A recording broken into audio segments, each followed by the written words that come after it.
Então, bom dia a todos, sejam todos bem-vindos à nossa salinha no programa Paul Talk.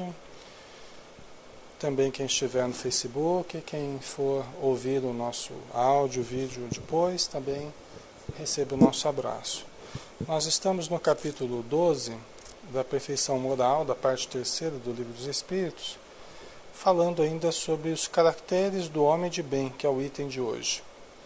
E nós estamos na pergunta 918, que Allan Kardec faz a seguinte indagação aos espíritos: por que indícios se pode reconhecer em um homem o progresso real que lhe elevará o espírito na hierarquia espírita?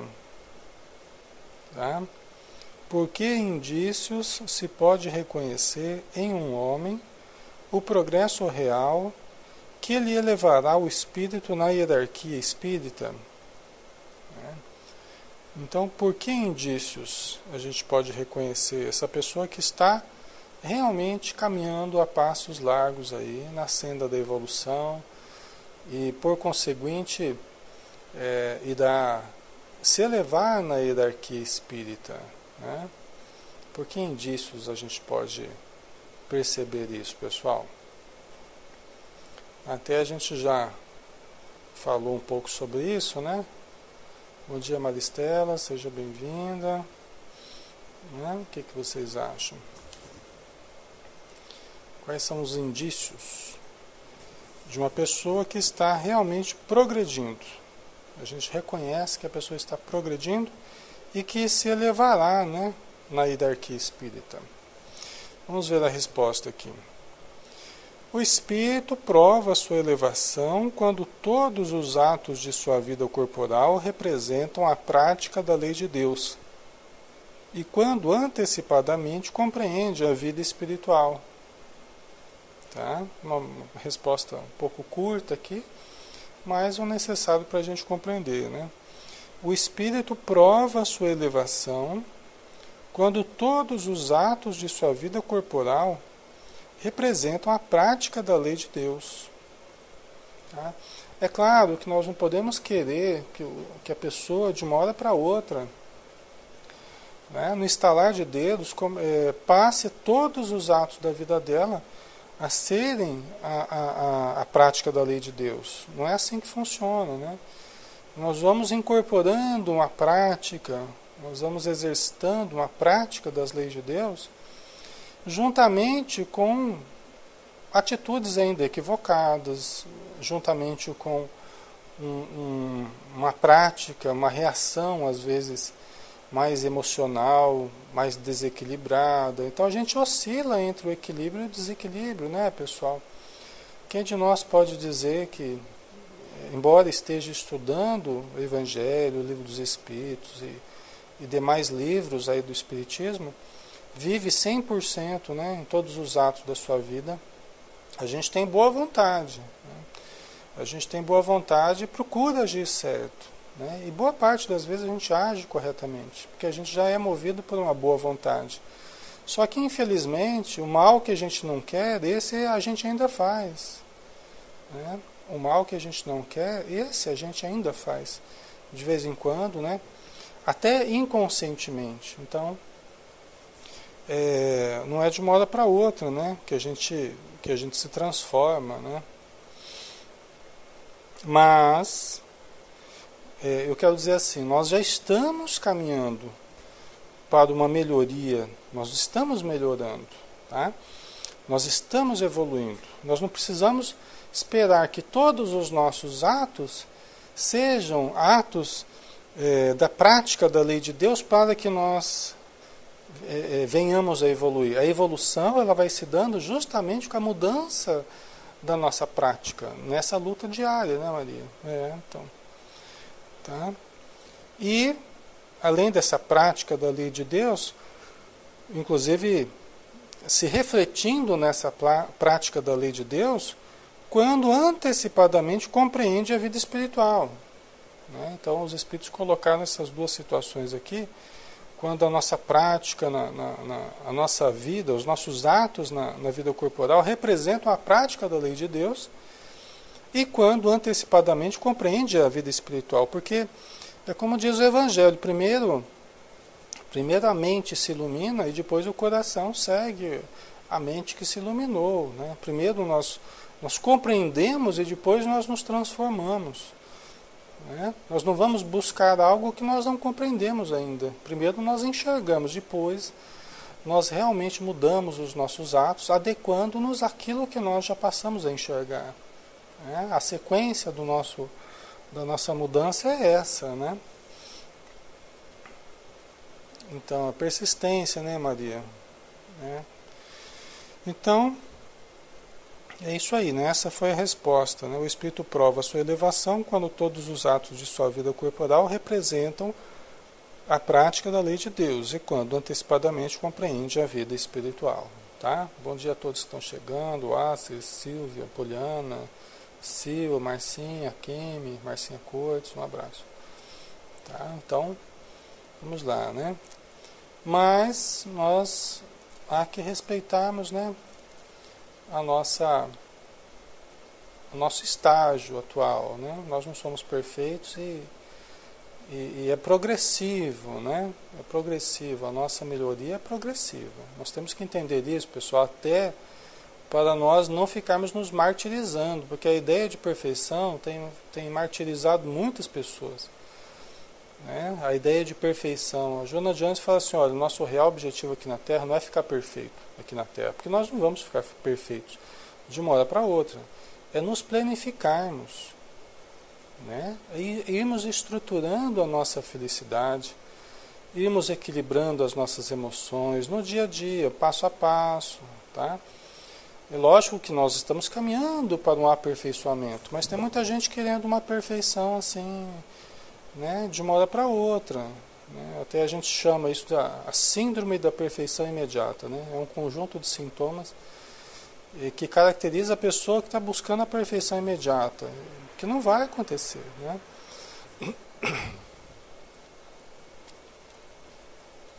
Então vamos lá, vamos ver a nota de Kardec aqui, que é um pouquinho extensa aqui, então vamos lá. Verdadeiramente, homem de bem é o que pratica a lei de justiça, amor e caridade, na sua maior pureza. Tá? Então, verdadeiramente, o homem de bem é aquele que pratica a lei de justiça, amor e caridade, na sua maior pureza. Veja bem, nós podemos ser homens de bem, temos boa vontade, estarmos buscando praticar a lei de justiça, amor e caridade. E nós vamos alcançando essa pureza. Nós somos homens de bem, somos pessoas de bem, porque procuramos fazer o bem. Né? Não temos uma atitude leviana ou uma atitude deliberadamente má perante a vida. Nós erramos muitas vezes inconscientemente. Né?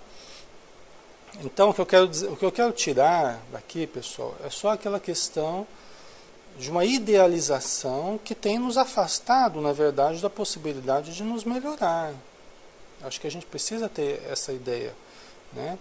Porque senão a gente fica pensando, homem de bem é só aquele que já pratica a lei de justiça, amor e caridade. No Espiritismo, a gente vê que o verdadeiro espírita é aquele que se esforça por se melhorar. Não é aquele que já está perfeito, né, pessoal? Bom dia, Ju, um beijão. Não é? O verdadeiro espírita é aquele que se esforça por se melhorar. Não é aquele que já está perfeito, pessoal. Porque senão a gente cai nesse equívoco, né? A pessoa fala, eu estou tentando ser espírita, né?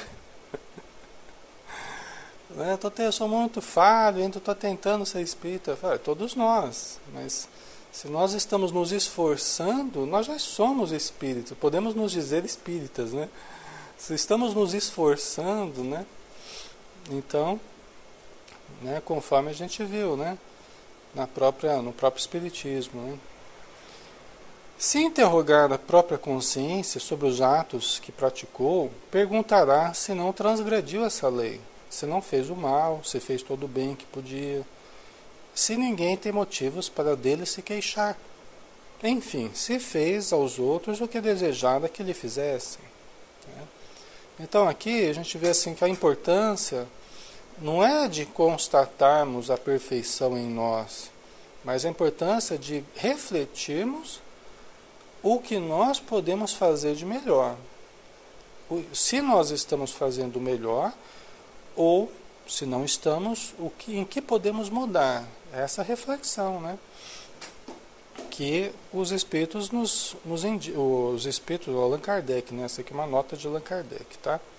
Não é dos espíritos propriamente. Com certeza tem a intuição dos espíritos, mas é uma nota de Kardec aqui, só para ficar claro, né? Então a gente analisa, né? Se a gente fez todo o bem que podia, né? E se deixou de fazer o mal, né? Que alguém poderia se queixar de nós, né? Por causa desse mal que nós teríamos feito. Então é nos autoanalisarmos sempre. Inclusive isso ajuda até a prevenirmos neuroses, né? Isso ajuda a prevenirmos neuroses. Porque a neurose, ela surge em nós devido a atitudes impensadas que depois provocam culpas que fazem com que nós fixemos nossos pensamentos na culpa, no erro, no passado, né? A neurose, ela surge assim, tá? São fixações neuróticas advindas de problemas morais. Bom dia, Marli, bom dia, Belatusa, sejam bem-vindas, né? São problemas morais que o meu comportamento ele se equivocou, né? Então eu tive uma atitude infeliz que gerou uma fixação. A Marcinha aqui, minha neurose se relaciona com perfeccionismo, Ale? Não necessariamente, Marcinha. Tá? Nós podemos encontrar uma pessoa que tem um medo danado de errar, que tem um medo danado de ser chamado a atenção, que quer fazer tudo certinho, porque é uma pessoa muito orgulhosa que não gosta de pedir desculpa, não gosta de demonstrar fragilidade, então ela vai criando o perfeccionismo, né? É um comportamento neurótico, está buscando um ideal de perfeição, né? E não gosta de se fragilizar diante das pessoas, demonstrar fraqueza. É normal, nós somos seres falhos ainda, né?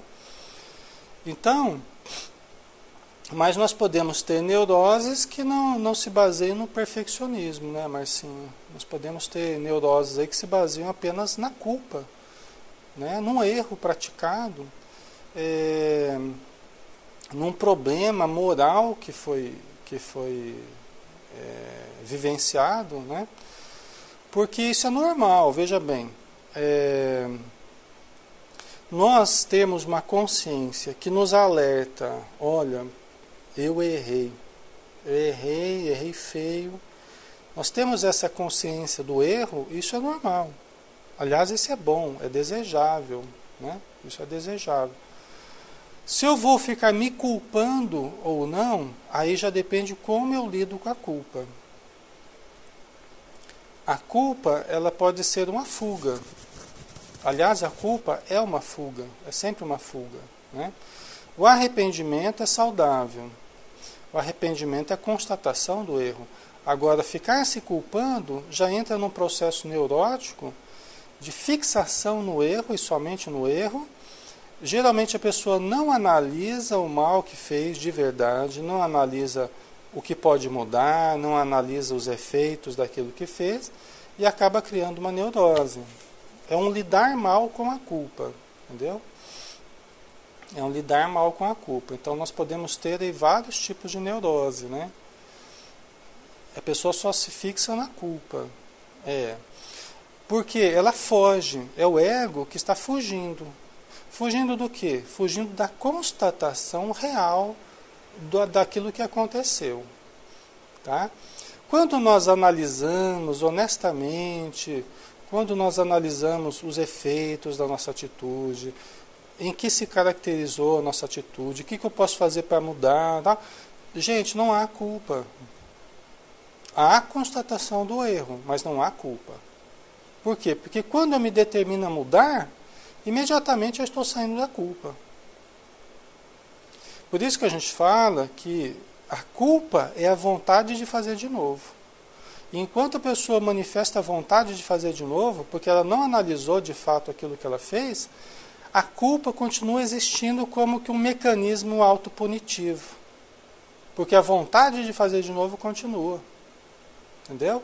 Então aí continua a culpa, porque na verdade a pessoa não se determinou a mudança. Tá? Né? Tá? E tem vários tipos de neurose, né? Mas sempre baseados em problemas morais, né? Em equívocos, deslizes morais que gerou uma fixação neurótica. Tá? Certo? Então vamos lá. Possuído do sentimento. Você quer um exemplo, Ju? Veja bem, às vezes uma pessoa briga com uma outra pessoa. Uma festa de família, por exemplo, um churrasco de família, né? Ou final de ano, Natal, sei lá, Ano Novo. As pessoas brigaram em família, discutiram, e um falou para o outro umas verdades, não sei o quê. Isso pode gerar uma culpa nas pessoas, porque elas percebem que erraram, muitas vezes não analisam exatamente o que aconteceu, a parte dela, a parte do outro, da outra pessoa, não fazem uma compreensão, não digere aquilo que aconteceu, mas aquilo gerou uma energia negativa, gerou uma memória, vamos dizer assim, carregada de emoções negativas, que acabam se fixando. Não foram diluídas através da palavra, né, através de uma terapia, através de um desabafo, através de uma compreensão. Não foi diluído. Acaba virando uma neurose, porque a pessoa fica lembrando daquilo e fica revivendo aquilo quantas e quantas vezes ela fica revivendo, fica ressentida. O que é ressentida? É ressentir de novo, é sentir de novo. Fica cultivando esse ressentimento pelo outro, né? E vai aumentando a neurose ali, tá? Fica girando em circuito fechado. Eu sei que vocês nunca viveram isso, mas é assim que funciona, né? Certo, pessoal? Então, a pessoa vai aumentando cada vez mais a zona de conflito, né? E se descuidar, ela começa a entrar em depressão, né, Ju? Começa a entrar em depressão, tá? Começa a somatizar. No livro O Ser Consciente, tem um capítulo inteiro que a Joana de Anjos fala só sobre a neurose. Vale a pena, né, dar uma olhadinha lá, tá? Então vamos lá, pessoal. Você é um pouco neurótica, Ju? Todos nós somos.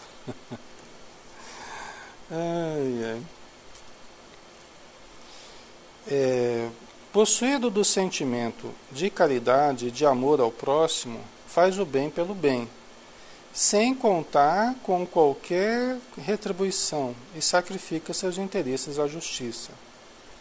Possuído do sentimento de caridade e de amor ao próximo, faz o bem pelo bem, sem contar com qualquer retribuição, e sacrifica seus interesses à justiça. Quer dizer, entre o que eu quero e entre aquilo que é certo, fica-se com o que é certo, mesmo sacrificando o meu interesse, né? Faço o bem pelo bem, sem contar com qualquer retribuição. É bondoso, humanitário e benevolente para com todos, porque vê irmãos em todos os homens, sem distinção de raças nem de crenças. Que é o contrário do comportamento orgulhoso, né, pessoal? É o contrário do comportamento orgulhoso, né? Que justamente se distingue das outras pessoas, né, pela raça, pelo credo, né? Esse comportamento orgulhoso, ele parte de uma ilusão do ego. Qual é a ilusão do ego? A ilusão do ego é a ilusão de que há seres melhores e seres piores, né? Esse é um equívoco do ego, uma ilusão do ego. O de que há seres melhores e piores. Não há, não os há seres melhores e piores, né? Nós somos todos filhos de Deus, nós temos o mesmo potencial a desenvolver. Tem alguns que estão mais desenvolvidos do que outros. Não quer dizer que eles sejam melhores do que outros. Em essência, nós somos todos iguais e temos a mesma possibilidade de evolução. Tá? Só precisamos tomar consciência dessa presença divina dentro de nós. O orgulho e o orgulhoso, ele já parte no princípio que tem seres essencialmente melhores uns do que os outros. E por isso eu tenho que me isolar das pessoas, eu tenho que me afastar, não posso me misturar, não posso conviver, né? Porque tem seres que fazem parte de uma casta, vamos dizer assim, né? Como na Índia, né? Que tinha as castas, né? Que eram seres mais puros do que outros, né? Seres que não podiam conviver uns com os outros. Isso é um equívoco, é um erro, né? Um erro histórico, né? E que existe até hoje, né? Quando a discriminação, não é? Então, os preconceitos de cor, de sexo, de raça, não é, pessoal? Então, isso é uma bobagem, né? É um equívoco do orgulho, tá? Se Deus lhe outorgou o poder e a riqueza, considera essas coisas como um depósito, de que lhe cumpre usar para o bem. Delas não se envaidece por saber que Deus, que lhas deu, também lhas pode retirar. Então nós estamos falando dos caracteres de homem de bem, né?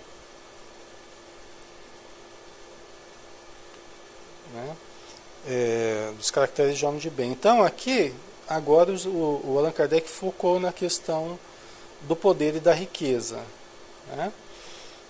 Isso aqui é importante, porque a pessoa que tem o poder, detém momentaneamente o poder e a riqueza, se é uma pessoa de bem, uma pessoa que está procurando ser boa, procurando ser melhor a cada dia, ela vai compreender, né, com a ampliação da sua consciência, ela vai compreender, estudando as leis do universo, as leis divinas, ela vai entender que ela é depositária desses bens e desse poder, que não são propriedades reais dela. Ela é uma usufrutuária de um recurso, ou de recursos que não pertencem a ela, né? Mas que ela está utilizando por empréstimo. Olha só, esse pensamento, pessoal, já poderia mudar tanta coisa, né? Nas nossas vidas, nas vidas das pessoas que possuem, que detêm um poder e uma riqueza maiores, né? Isso poderia mudar tanta coisa, mas é que muda o pensamento da pessoa e ela começa a achar que aquilo é propriedade dela. Ah, não, porque é resultado do meu trabalho, porque é resultado de anos de esforço da minha família. E como diz o Evangelho, a pessoa acha que Deus não teve nada a ver com isso. Que os recursos que vieram, mesmo com o trabalho da família, do pai, né, ou de si próprio, né, não teve nada a ver com a ajuda divina, com a ajuda da espiritualidade, fazendo com que os recursos, né, fluíssem para a sua mão, mas para que sejam bem utilizados, não para exaltar o orgulho, né, para criar a ilusão da posse. O objetivo não era esse, né, criar a ilusão da posse. O objetivo era gerar benefícios, né? Oi, Andreia, bom dia. Era gerar benefícios para a comunidade, benefícios para a sociedade, para a ciência, para si próprio e para os outros, para a família, né? Através de estudo, através de arte, através de espiritualização, de caridade. O objetivo da riqueza é esse, é gerar benefícios, né? Só que frequentemente acaba gerando orgulho, porque a pessoa ela começa a acreditar que Deus gosta mais dela do que dos outros, porque fez a pessoa com mais condições. Então é porque Deus gosta mais dela. Então ela se sente uma privilegiada por Deus, né? E por isso melhor do que os outros. Gente, isso existe muito, tá? E é um equívoco tremendo, que se desfaz com a morte, se desfaz com a dinâmica da vida, né? O Wagner, a verdadeira propriedade é aquilo que levamos deste mundo. Verdade, Wagner. Né? A Ju. E ali, para tirar isso enraizado de dentro da pessoa, de si mesmo, é duro, viu? É verdade, Ju.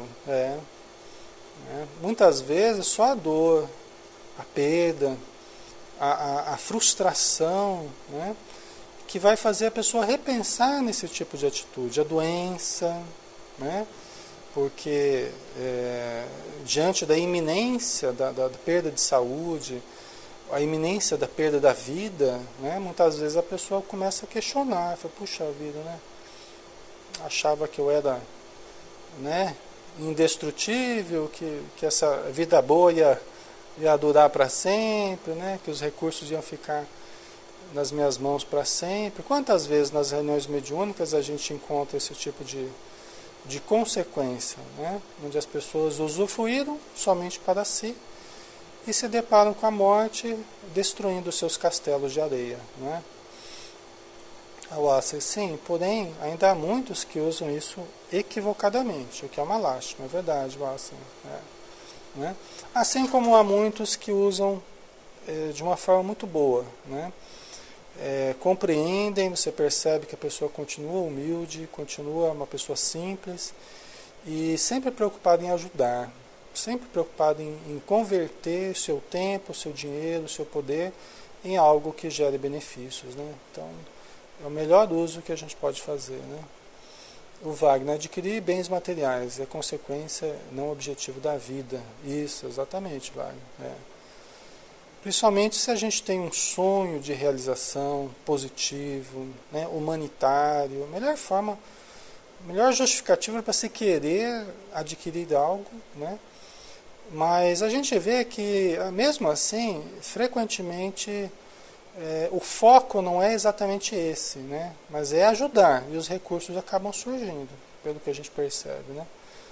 Os recursos acabam surgindo pelo próprio projeto que a pessoa tem, que é um projeto bom, amparado pela espiritualidade, né? Vamos continuar aqui então.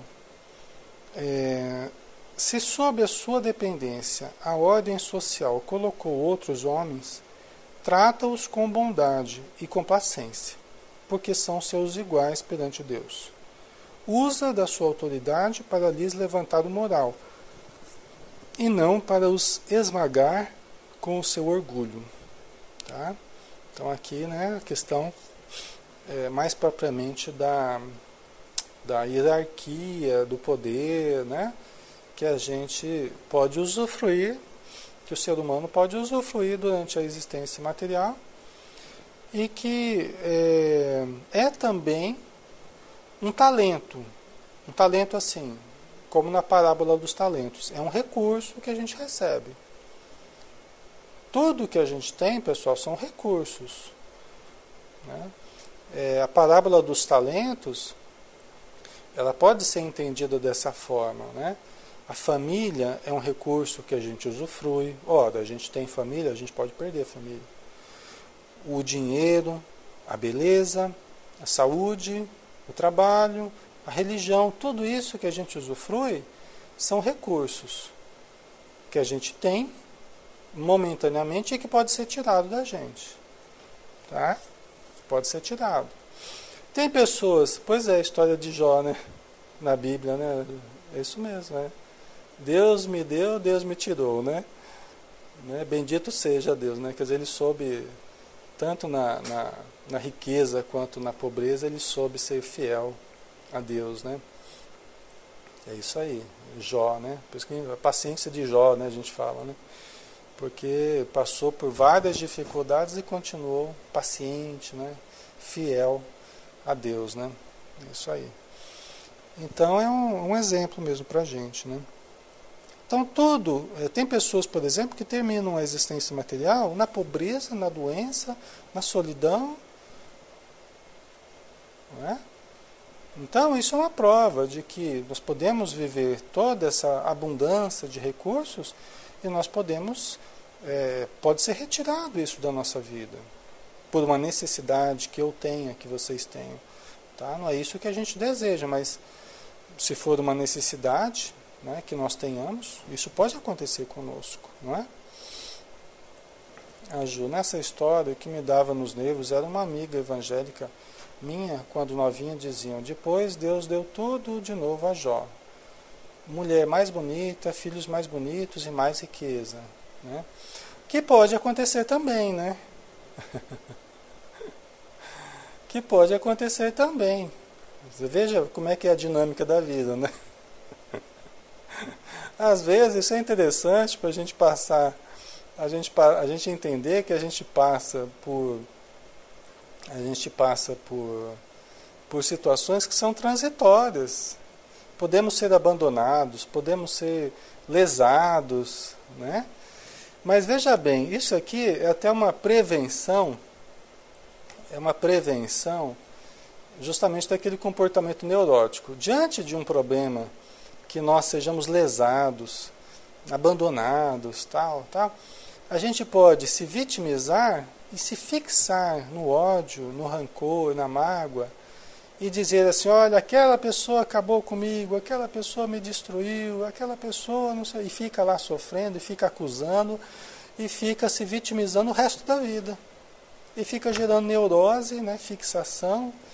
Você entende? Agora, tem a pessoa que pensa assim: olha, quer saber, eu perdi de um lado, eu vou ganhar do outro.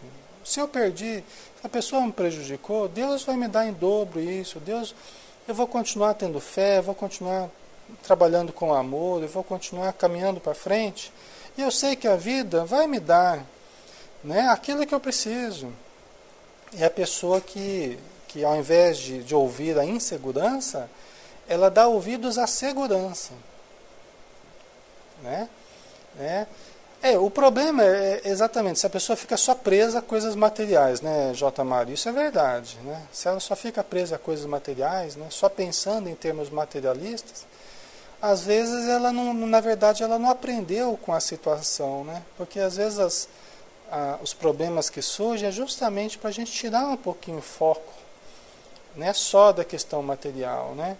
Às vezes a pessoa não aprende isso também e continua ali, né, só materialista, só apegado ao dinheiro. Então isso realmente, às vezes a pessoa não para analisar isso também, né? Essas lições que a vida nos dá, né?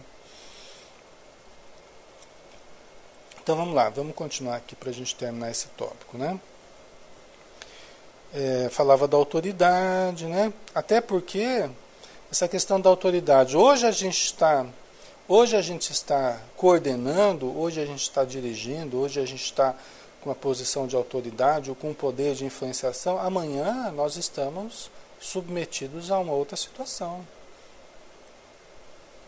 Nessa vida nós temos poder, nós temos influência, na outra nós podemos não ter poder nenhum. Um poder assim hierárquico, né? Então nós podemos ter que obedecer àquele que nós mandávamos, vamos dizer assim, né? Tem até aquela lição da rainha de França lá no Evangelho, que aconteceu isso. Ela fala assim: olha, eu, né, que tinha tudo aqui na terra, que tinha riqueza, poder e tal, cheguei na vida espiritual e tive que suplicar a pessoas que antes tinha que suplicar para mim na terra. E lá no plano espiritual ela tinha que suplicar a essas pessoas que ela não valorizava aqui na terra, mas que estavam na vida verdadeira, na vida espiritual, estavam muito acima dela. Né? Porque na vida espiritual a verdadeira hierarquia é a hierarquia do amor e do conhecimento. Né? Juntos, né? Não é a hierarquia do dinheiro, é a hierarquia do poder, né? Do poder transitório, mas é a hierarquia das conquistas reais, né, Wagner? É o que você colocou aí do Evangelho, né? O item 8, exatamente. Tá? Então é a humildade, né? A humildade, né? Exatamente, a Tina. Que ele se preocupava muito com as coisas materiais, não dava atenção para os filhos, tal, né? A Ju, acontece até na mesma vida. Vixe, e como, né? Meu irmão tinha um chefe de uma empresa, a mesma faliu e fechou. Anos depois, meu irmão contratou para trabalhar com ele o que era o seu chefe. Então. Né? E frequentemente nós vamos vir a precisar justamente daquela pessoa que nós não queríamos precisar, né? Frequentemente a vida vai fazer que nós precisemos justamente daquela pessoa que nós não queríamos precisar. Você vai acabar numa repartição pública precisando de um carimbo lá, você vai ver a pessoa justamente aquela que você não queria precisar, né? Eu falei, meu Jesus, olha quem que vai dar o carimbo lá, né? Então é importante para a humildade, né? A Maristela está dizendo aqui, o entendimento dessa alternância de posição e poder nos auxilia a desenvolver a compreensão e benevolência, é verdade, Maristela, Por isso, inclusive, que a Joana de Ângeles fala que muito poder concentrado é um perigo, né? Muito poder concentrado é um perigo, né? Principalmente quando a pessoa projetou nas instituições, né? Então a gente vê que a alternância, né, de poder circulando, né, conforme a necessidade dos grupos, isso é muito importante, né? Porque nós somos muito falhos, né? Nós somos muito falhos. Então o poder, quanto mais concentrado, nós podemos ter um momento bom e podemos ter um momento ruim. E quando temos um momento ruim, muitas vezes falta o amparo de um grupo, né? E o poder concentrado acaba virando um perigo, né? Então é complicado isso. Vamos lá, vamos continuar aqui, né? É indulgente para com as fraquezas alheias, porque sabe que também precisa da indulgência dos outros, e se lembra destas palavras do Cristo. Atire a primeira pedra aquele que estiver sem pecado. Né? Então a indulgência é muito importante, né? Para que nós não focalizemos apenas nos erros, no mal, na queda, mas saibamos ser cegos às vezes, surdos às vezes a uma palavra escarninha, irônica, né? Que zomba, né? Cultivar a indulgência, focalizar mais nas qualidades do que nos defeitos, né?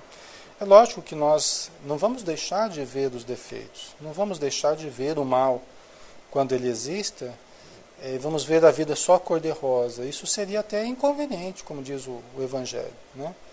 Mas quer dizer que nós não vamos ficar ressaltando o mal dos outros, não vamos ficar ressaltando os erros dos outros, né? Vamos chegar, vamos conversar. Muitas vezes a tolerância em excesso, ela vai ser prejudicial também. Muitas vezes a tolerância em excesso, ela vai chegar perto da conivência com o erro. Então, muitas oportunidades a gente vai ter que chegar e conversar com as pessoas, numa boa, com bondade e tal, mas nós vamos ter que, né, conversar e aceitar certos problemas, né? Mas vendo mais o lado positivo do que o lado negativo, né? Estimulando mais, né? Não é vingativo. A exemplo de Jesus, perdoa as ofensas para só se lembrar dos benefícios, pois não ignora que como houver perdoado, assim perdoado lhe será, né? Então é muito importante isso, né? Não ser vingativo, porque a vingança ela denota o cultivo do ressentimento, né? O cultivo do ódio, o cultivo da mágoa. Não é? A pessoa que se vinga, na verdade, ela permaneceu, às vezes, um longo período cultivando o mal dentro dela. Né? E isso, por si só, já é muito negativo. Né? Faz muito mal para a gente. Né? Tá? Aí, para terminar aqui, respeita, enfim, em seus semelhantes todos os direitos que as leis da natureza lhes concedem, como quer que os mesmos direitos lhe sejam respeitados. Né? Respeita, enfim, em seus semelhantes todos os direitos que as leis da natureza lhes concedem, como quer que os mesmos direitos lhe sejam respeitados. Bom, aqui a gente só para terminar, aqui a gente esbarra num problema que é um problema sério, né? É um problema sério. Essa questão do respeito aos direitos dos semelhantes, não é? Tem uma questão muito séria aqui, que é uma questão do quanto nós conseguimos enxergar o próximo. O quanto nós conseguimos sair de dentro do nosso egocentrismo, do nosso egoísmo, né? O quanto nós conseguimos sair de dentro de nós mesmos e enxergarmos o outro. Porque se nós não enxergarmos o outro, não levarmos o outro em consideração, como que nós vamos conseguir perceber os direitos que o outro tem, não é? Então aqui está uma questão de maturidade ou uma questão de imaturidade que é muito visível no dia a dia, na convivência, né? Às vezes a pessoa está tão centrada em si mesma, tão egocêntrica. Nós muitas vezes estamos tão egocêntricos que nós não conseguimos nem mesmo constatar a existência do outro, né? E se constatar a existência do outro não é uma coisa superficial, é nós realmente constatarmos a existência do outro. O outro não é extensão de mim e que apenas serve a mim, né? O outro é uma pessoa real, que tem desejos reais, que tem necessidades, que tem sonhos. Por exemplo, cada um de vocês que está aqui não é um Nick que eu convivo todos os dias. Cada um de vocês não é um Nick. Ah, a Maria é o Nick. Né, Maria? Quem que é a Maria? A Maria é o Nick. É o Nick do Pautal. Mas se a gente descuidar, acaba virando, né? Se a gente não fizer o esforço diário, acaba virando. Quem é fulano? Ah, fulano é o Nick lá do Pautal. E a gente perde a dimensão, pessoal, de nos colocarmos no lugar dos outros, em profundidade, de enxergarmos. É um desafio, né, pessoal? Com tanta entra e sai nas salinhas aqui, é um desafio, mas é um desafio de conhecermos um pouco mais profundamente cada um, identificarmos a individualidade de cada um, os sonhos, as dificuldades, e para isso a gente tem que conhecer as pessoas. A gente não pode conviver com as pessoas de uma forma superficial. É um desafio, por isso que eu falei que é um desafio. Não é fácil, né? Mas a convivência e a abertura, a saída de nós mesmos, vai fazendo com que nós identifiquemos uns aos outros de uma maneira mais profunda. Além das máscaras que nós usamos no nosso dia a dia, né? Então isso nos permite enxergarmos com mais profundidade os direitos dos outros também, as necessidades dos outros, o desejo do outro, os sonhos do outro, e respeitá-los, né?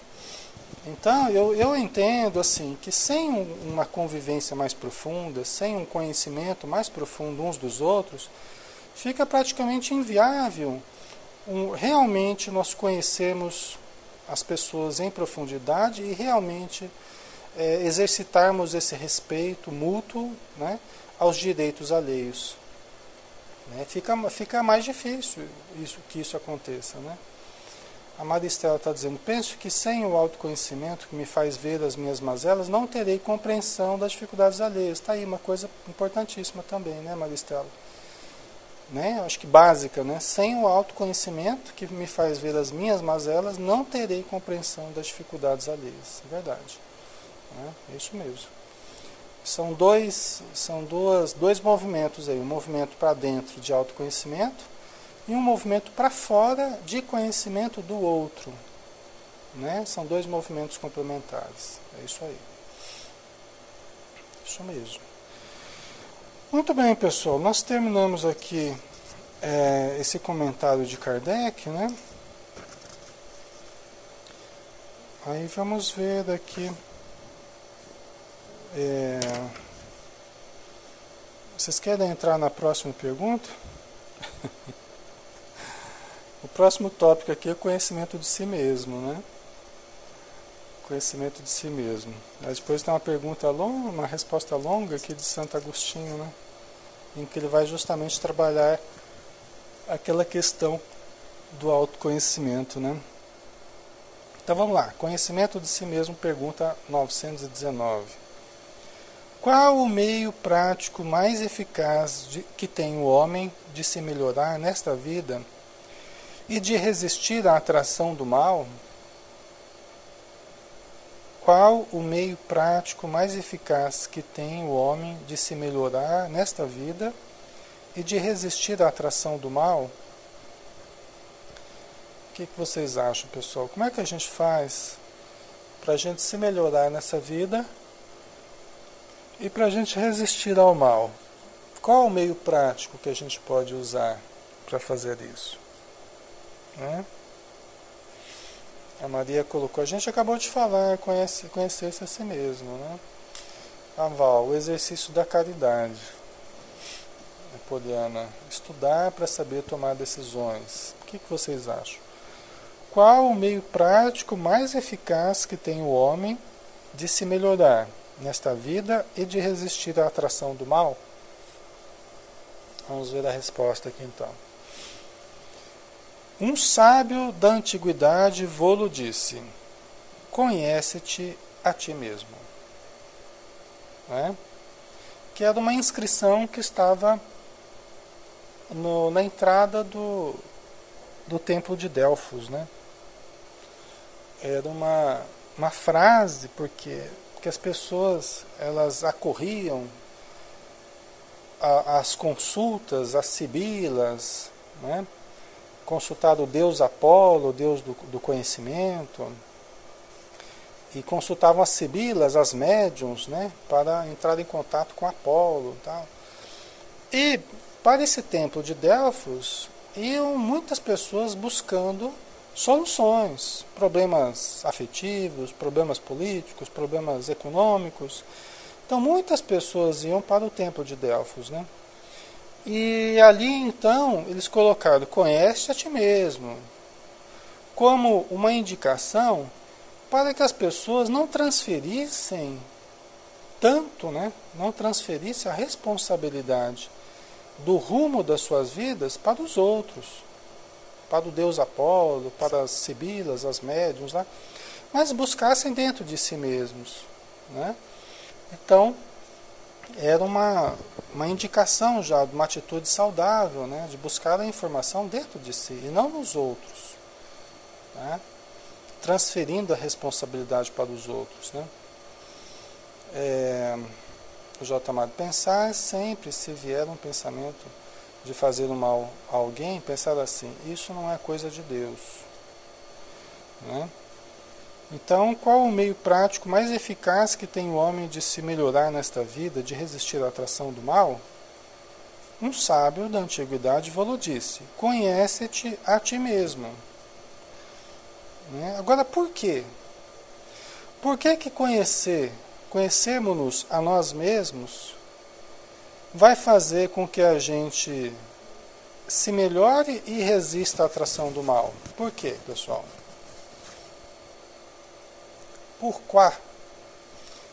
Por quê? O que tem no conhecermos a nós mesmos que vai fazer nós nos melhorarmos e resistirmos às tentações?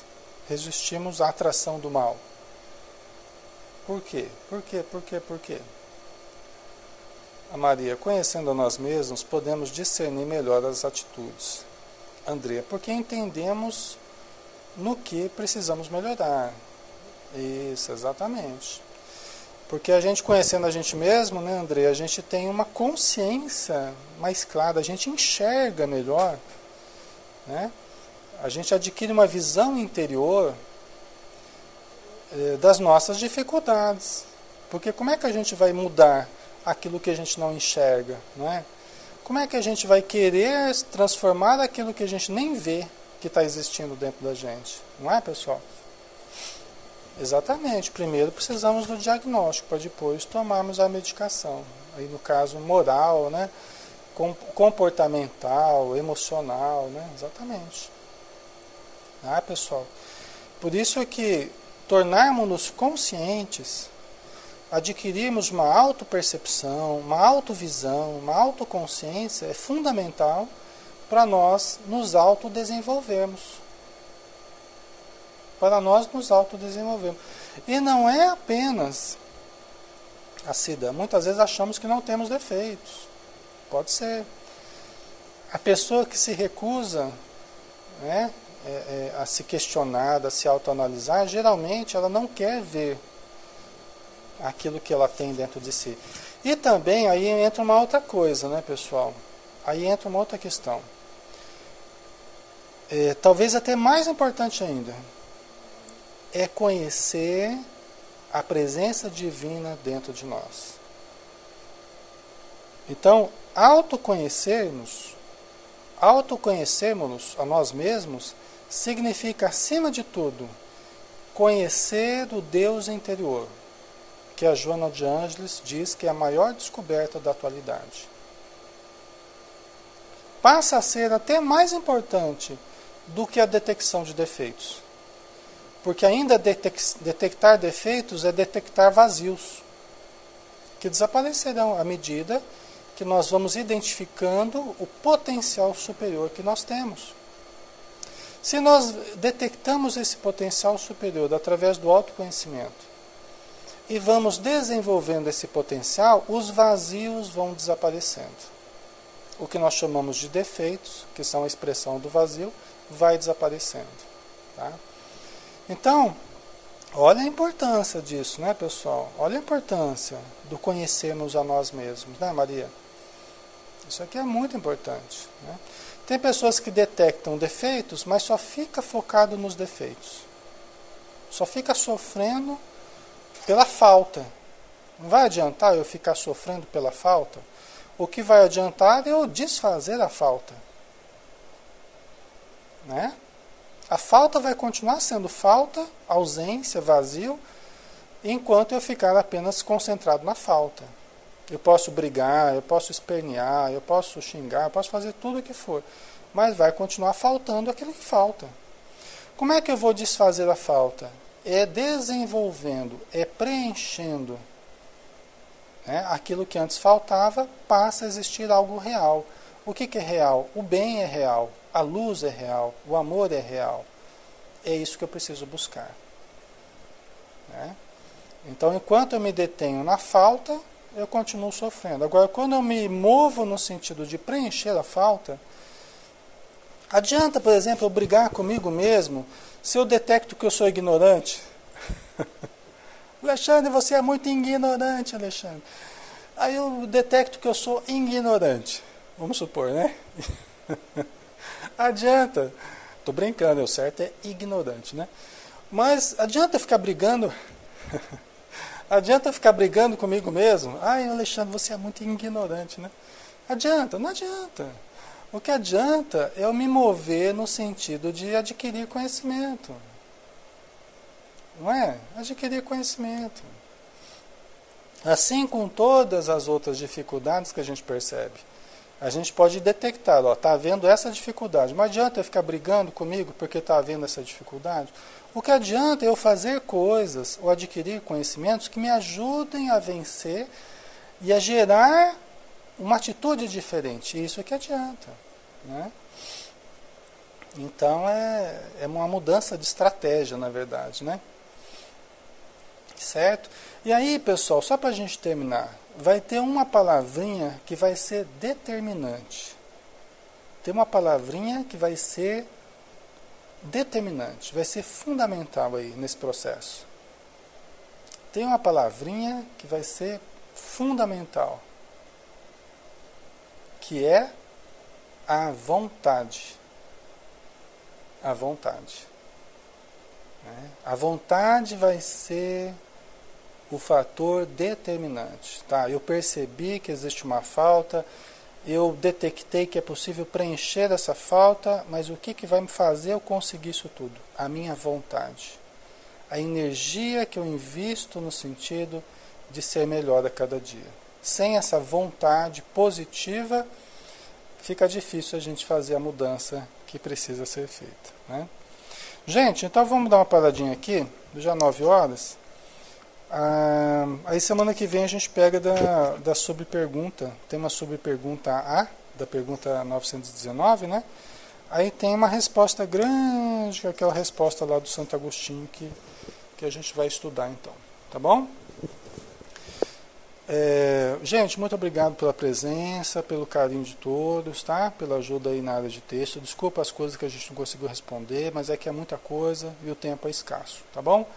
Então, um beijão para vocês aqui no Paulo Talk, também pro pessoal no Facebook. Muito obrigado e um grande abraço para todos. Até mais.